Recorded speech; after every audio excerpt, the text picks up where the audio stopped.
Hello दोस्तों, तो चलिए आज हम आप लोग को दिखाते हैं। ये नया प्लास्टर किया हुआ है।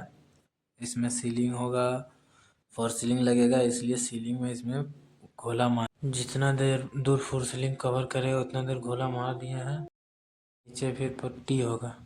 वो टेबल नहीं दिया गया, टेबल नहीं मिला, इसलिए ब्रश रोलर को ही पाइप में बांध के उसमें मार रहे, बिना टेबल का काम कर रहे हैं। और नीचे पुट्टी करेंगे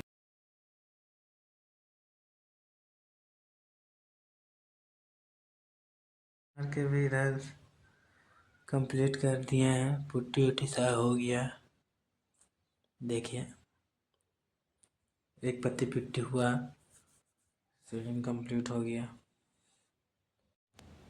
thank you for watching video. Like करें मेरे पेज को और वीडियो को भी।